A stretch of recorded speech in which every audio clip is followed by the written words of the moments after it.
Hello guys, welcome back my YouTube channel SR sketch. कैसे हैं आप सभी? आई होप बहुत अच्छे होंगे। राधे राधे, जय श्री कृष्णा गाइस। तो चलिए आज हम लोग स्केच बनाना सीखते हैं। काश आप लोगों को हमारा स्केच पसंद आए तो प्लीज़ लाइक करें, चैनल को सब्सक्राइब कर लें। और देखिएगा इस काश आप इतना ईजी स्केच बनाना चाहते हैं तो प्लीज़ लाइक कर बेल आइकन ज़रूर ऑन कर लेना, ताकि हमारा जो भी वीडियो बनेगा उसकी नोटिफिकेशन आप लोगों तक पहुँचती रहेगा।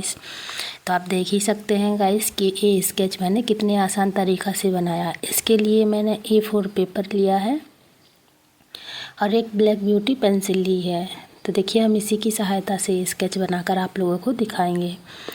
देखिए गाइस, आप लोगों को कोई महंगा चीज़ नहीं खरीदना पड़ेगा। ऐसा ही जी स्केच बनाने के लिए आप लोग अपने बजट के हिसाब से ही स्केच बनाना सीख सकते हैं गाइस।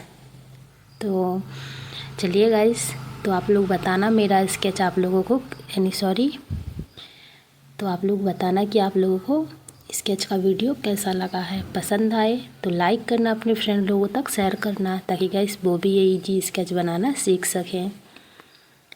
और देखिए गाइस, आप लोग जितना ज़्यादा हमारा वीडियो देखेंगे और अपने फ्रेंड लोगों तक शेयर करेंगे तो गाइस हमारे लिए सपोर्ट मिलेगा। तो गाइस हमारे लिए सपोर्ट कीजिएगा और ज़्यादा से ज़्यादा हमारा वीडियो देखिएगा। राधे राधे, जय श्री कृष्णा गाइस। मिलते हैं अगले वीडियो के साथ। Take care, bye bye. हर हर महादेव गाइस।